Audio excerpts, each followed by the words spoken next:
Vyapam scam, 2G scam, कोल scam और ना जाने कितने स्कैम इस देश में हर किसी सरकार में होते आ रहे हैं। कभी कोई IAS देश का पैसा लेके बाहर भाग जाता है तो कभी कोई मंत्री जनता के पैसे से खुद अपना पेट भरता है। मगर क्यों इन सब पर कोई रोक नहीं लग पा रही है? क्या इसमें पूरा सिस्टम ही मिला हुआ है? आखिर कब तक आम आदमी को ये सब झेलना होगा? और इस मुद्दे पर बात करने का रीजन ये भी है कि अभी हाल फिलहाल में सबसे बड़ा स्कैम भारत में देखने को मिला, जिसने भारत पे फिर से एक बार धब्बा लगा दिया। इस स्कैम का नाम है west Bengal teacher recruitment exam. पश्चिम बंगाल की ममता बनर्जी सरकार को हाईकोर्ट से बड़ा झटका लगा है। शिक्षक भर्ती पैनल 2016 को कलकत्ता हाईकोर्ट ने रद्द कर दिया है।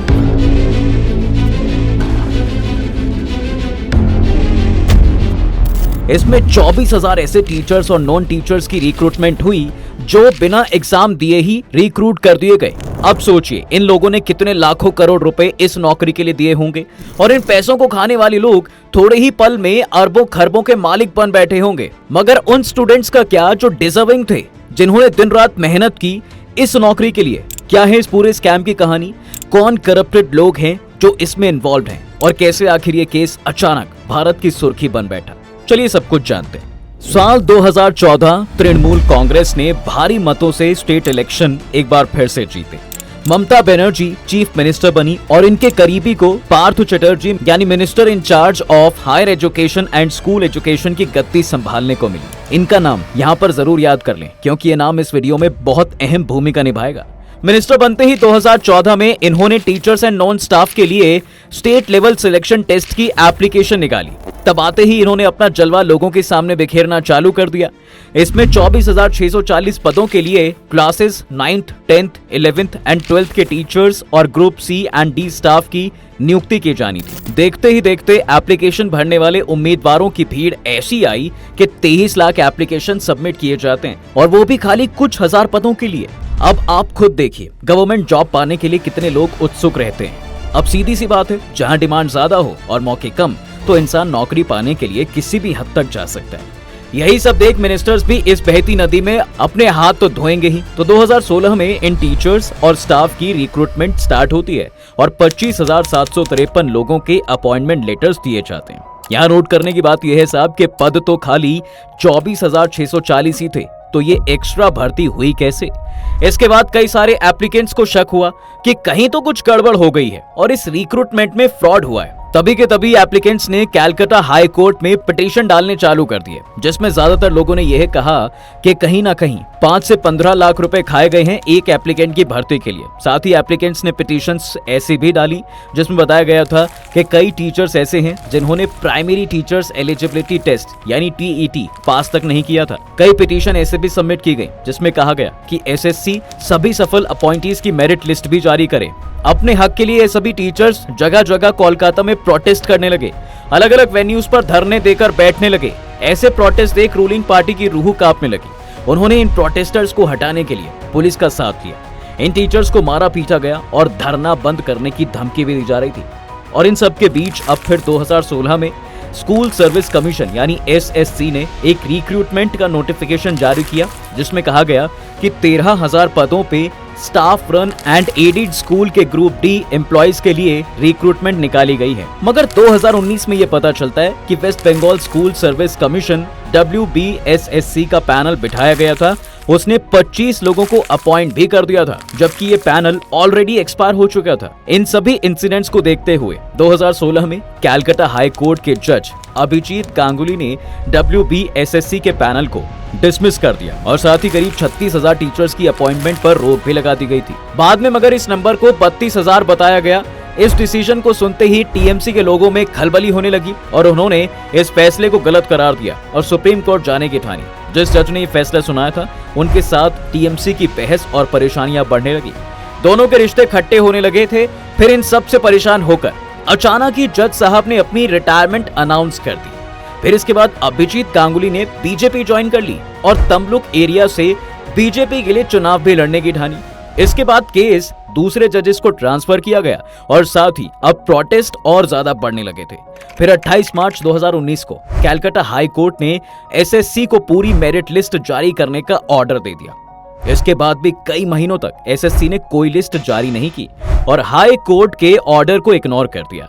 नवंबर 2019 को हाई कोर्ट ने एसएससी से एक एफिडेविट मांगा जिसमें उनसे यह पूछा गया कि आखिर उनकी बात क्यों नहीं मानी गई और इसके पीछे का रीजन क्या था। पर इसके बाद ही पूरा देश कोविड की चपेट में आ गया था, जिसके बाद इस केस की सुनवाई उस बीच होना पॉसिबल नहीं थी। कोविड चले जाने के बाद भी इस केस की चर्चा हल्की हो गई थी और 2021 तक पार्थ चटर्जी वेस्ट बंगाल के एजुकेशन मिनिस्टर बने रहे। फिर एक बार 2021 के चुनाव में टीएमसी लगातार तीसरी बार जीती, पर इस बार ब्रत्या बासु को एजुकेशन मिनिस्टर बना दिया जाता है। वहीं पार्थ चटर्जी को commerce and industry, information technology and elections का डिपार्टमेंट दे दिया जाता है। इस जीत के बाद टीएमसी को मामला ठंडा पड़ता हुआ दिख रहा था। तभी खबर आई कि मार्च 2021 को एक और पिटीशन हाई कोर्ट में लगाया गया, जिसमें इस केस की मेरिट लिस्ट जो एसएससी को रिलीज करने को बोली थी वो भी अब तक नहीं आई है। जिसके बाद एसएससी ने तुरंत ही मेरिट लिस्ट और वेटिंग लिस्ट दोनों रिलीज कर दी। इन सब के बाद भी कुछ रिजल्ट देखने को नहीं मिला। फिर एप्लीकेंट्स ने सॉल्ट लेक के सेंट्रल पार्क में धरना देना शुरू कर दिया, जिसमें उनका यही कहना था कि अपॉइंटमेंट मेरिट के हिसाब से नहीं की गई है। इसके बाद भी महीने पे महीने बीतते चले गए और देखते ही देखते 6 महीने हो गए, मगर कोई सुनवाई नहीं की गई। फिर 2021 में इन एप्लीकेंट्स को मामला अपने हाथों में ही लेना पड़ा और WBSSC के ऑफिस के बाहर प्रोटेस्ट करना स्टार्ट कर दिया। इसके बाद पुलिस के साथ भी इनकी बहस और मारपीट हुई, मगर इन्होंने प्रोटेस्ट करना बंद नहीं किया। अपनी आवाज को और बुलंद करने के लिए ये एप्लीकेंट्स कोलकाता के फेमस मैदान में प्रोटेस्ट करने पहुंच गए। यहाँ कोलकाता में अलग अलग जगह से सभी टीचर्स आए हुए थे। उन्होंने करीब 1.5 साल तक यहाँ प्रोटेस्ट किया है, मगर पूरा रात दिन धरना करने के बाद भी कोई नतीजा नहीं निकला। पर जो डटकर सच्चाई के लिए खड़े रहते हैं उनकी ही जीत होती है। ये सब प्रोटेस्ट को देखते हुए फरवरी 2022 को कैलकाटा हाई कोर्ट ने मेरिट लिस्ट और वेटिंग लिस्ट देखी। इसमें यह पाया गया साहब कि एक अपॉइंटेड टीचर जिसका नाम इंसान अली है और सीरियल नंबर 144 है, उसको अपॉइंटमेंट लेटर किस बेसिस पर दिया गया, जबकि बहुत सारे ऐसे एप्लीकेंट्स थे जिनका सीरियल नंबर उससे अच्छा था। कोर्ट ने तभी एसएससी को फटकार लगाई और एक दिन में इसका जवाब देने को कहा। अगले ही दिन एसएससी को कोर्ट में पेश किया गया और उसने अपने जवाब में कहा कि गलती से उसके द्वारा इंसान अली को अपॉइंट कर दिया गया। अब ये बचकाना जवाब सुनते ही कोर्ट ने इंसान अली की अपॉइंटमेंट कैंसिल कर दी और साथ ही 3 महीने में अब तक की सैलरी देने को कहा गया। यहां से इस केस ने तूल पकड़ना स्टार्ट कर दिया। एसएससी के पैनल से भी कई सवाल जवाब हुए, जिनमें हाई कोर्ट को काफी दफा उनकी बातें टेढ़ी मेढ़ी घूमती दिखी। इस बीच हाई कोर्ट के सामने कई खुलासे हुए, जिनको सुनकर वो बहुत हैरान हो गए थे। हाई कोर्ट ने इस केस को सॉल्व करने की जिम्मेदारी सेंट्रल ब्यूरो ऑफ इन्वेस्टिगेशन यानी सीबीआई को दी। फिर इसके बाद सीबीआई ने अपनी जांच शुरू की और पार्थ चटर्जी से भी बातचीत की गई। इस केस में सीबीआई ने जब अपनी रिपोर्ट सबमिट की तो इसमें मनी लॉन्ड्रिंग की बात की और साथ ही पार्थ चटर्जी और उनसे जुड़े लोगों को इस स्कैम के पीछे का आरोपी करार दिया गया। अब ममता बनर्जी को पता चल गया था कि अब यह केस यहां थमने वाला तो है नहीं, और तभी उन्होंने पार्थ चटर्जी को अपनी पार्टी से निकाल दिया। अब जैसा कि हमने पहले भी बोला था कि पार्थ चटर्जी का नाम जरूर याद रखना, तो ये आखिर हैं कौन? क्यों एकदम से ममता दीदी ने रिपोर्ट में इनका नाम आते ही अपनी पार्टी से इनको साइड कर दिया? देखिए, पार्थ चटर्जी कोई छोटे मोटे मिनिस्टर नहीं है, बल्कि वो बहुत सालों से ममता बनर्जी का राइट हैंड माने जाते हैं। वो पार्टी में सेक्रेटरी जनरल के तौर पर मौजूद थे। ये पोस्ट ममता बनर्जी के बाद सबसे बड़ी टीएमसी में मानी जाती है। पार्थ चटर्जी अपनी पॉलिटिकल जर्नी से पहले एचआर प्रोफेशनल का काम एंड्रयू यॉल ग्रुप में करते थे। जब 1998 में ममता दीदी ने कांग्रेस पार्टी छोड़कर तृणमूल कांग्रेस बनाई, तब से ही उन्होंने टीएमसी ज्वाइन कर ली थी। 2001 में वो टीएमसी के उम्मीदवार बनके खड़े हुए बेहला पश्चिम कॉन्स्टिट्यूएंसी से, और तब से आज तक हर बार वहां से जीतते आ रहे थे। 2006 के बाद जब उनकी सरकार सत्ता में नहीं थी, तब वो लीडर ऑफ द ऑपोजिशन का फेस बनकर बंगाल असेंबली में उतरे थे। 2011 में फिर जब इलेक्शन हुए तो टीएमसी ने लेफ्ट पार्टी को बंगाल से जुड़े मार्जिन से उखाड़ फेंका था। उस समय पार्थ चटर्जी 59,021 वोट्स के मार्जिन से अपनी सीट जीते थे, और तब ममता दीदी ने उन्हें अपनी कैबिनेट में बड़े पदों पे अपॉइंट किया था। उन्हें कई पदों का हेड बनाया गया, जो थी commerce and industry, public enterprises, information technology and electronics and parliamentary affairs. इसके साथ ही उन्हें तब deputy leader of the house भी चुना गया था। इसके बाद फिर जैसा कि हमने पहले भी बताया था कि वो 2014 में एजुकेशन मिनिस्टर की पोस्ट पर अपॉइंट हुए, जहां से उनका डाउनफॉल स्टार्ट होने की शुरुआत हो गई थी।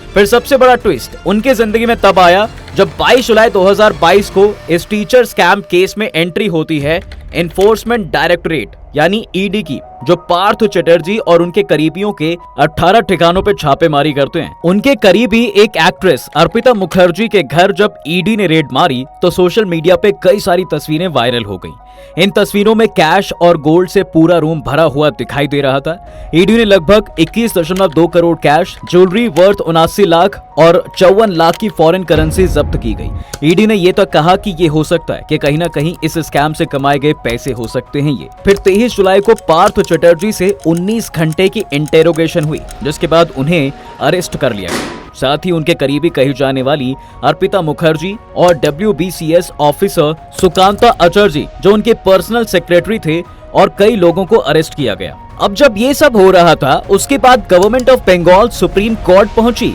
पार्थ चटर्जी के लिए नहीं बल्कि उस वक्त के जज ने 36,000 भर्तियों पर रोक लगा दी थी उसके लिए। इसके बाद सुप्रीम कोर्ट भी हरकत में आता है और तब वो वापस chief justice of Calcutta high court को कहते हैं कि एक डिवीजन बेंच इन सभी केसेस के लिए बनाया जाए और 2016 SLST की सभी पिटीशंस एंड अपील्स को एक साथ सुने और अब इसके डिसीजन पर आए। साथ ही सुप्रीम कोर्ट ने यह भी कहा कि जिन टीचर्स का अपॉइंटमेंट रोका गया था उस पर 6 महीने का स्टे लगा दिया जाए। अब ये केस वापस कैलकाटा हाई कोर्ट पहुंच चुका था। फिर जजेस ने CBI को ये केस वापस दिया और कहा कि 3 महीने के अंदर जो भी इन्वेस्टिगेशन हो सके वो करो, मगर 3 महीने के बाद यहाँ रिपोर्ट मिलनी चाहिए। फिर 3 महीने के बाद भी CBI ने अपनी रिपोर्ट सबमिट कर दी, जिसमें ये पाया गया साहब कि इसमें उन टीचर्स को भी अपॉइंटमेंट लेटर दिया गया जिन्होंने OMR शीट्स बिल्कुल ब्लैंक दी थी और उन लोगों को मेरिट के बेसिस पर जॉब ऑफर नहीं की गई, बल्कि ये जॉब्स सिलेक्टेड कैंडिडेट्स को ही दी गई हैं जो इस एग्जाम में पास तक नहीं हुए थे। अब लेटेस्ट जो ऑर्डर 22 जनवरी 2024 को इस केस को लेके कैलकाटा हाई कोर्ट ने अपना फाइनल डिसीजन दिया। Justices Debangshu Basak and MD Shabbar Rashidi ने ऑर्डर दिया कि सभी टीचर्स की अपॉइंटमेंट रोकी जाए और जितने भी टीचर्स रिक्रूटेड हैं उन्हें हटाया जाए। इसके साथ ही इन टीचर्स को 4 हफ्तों में 12% इंटरेस्ट के साथ अब तक जितनी सैलरी मिली है वो वापस करने को भी कहा गया। डिसीजन को फिर से TMC ने गलत करार दिया और सुप्रीम कोर्ट जाने को कहा। अब भी पार्थ चटर्जी और उनके साथियों पर CPI और ED के केसेस चल रहे हैं। अब देखना साहब ये है कि अब ये स्कैम क्या पॉलिटिकल मोड़ लेगा और क्या TMC को इसकी वजह से आने वाले चुनावों में दिक्कतों का सामना करना पड़ेगा। मगर इम्पोर्टेंट जो चीज है वो ये है कि कब तक हम आम लोगों को ऐसे ही स्कैम्स की वजह से अपनी नौकरियां गंवानी पड़ेंगी और कब ये स्कैम भारत में रुकेंगे, क्योंकि कहीं ना कहीं ये सबसे ज्यादा इफेक्ट आम लोगों की जिंदगी में ही करता है। तो आप लोगों की इस स्कैम को लेकर क्या राय है कमेंट सेक्शन में जरूर बताएं। तब तक के लिए हम आपसे विदा लेते हैं, जल्द हाजिर होंगे एक नए इंटरेस्टिंग टॉपिक के साथ। अगर ये वीडियो पसंद आया है तो इसे अपने दोस्तों के साथ शेयर कर दें और हाँ, वीडियो को लाइक करना ना भूलें। और अगर आपने हमारे चैनल को अभी तक सब्सक्राइब नहीं किया है तो वो भी कर दें, साथ ही बेल आइकॉन प्रेस करना बिल्कुल ना भूलें ताकि हमारी वीडियो आप तक जल्द से जल्द पहुंच सके।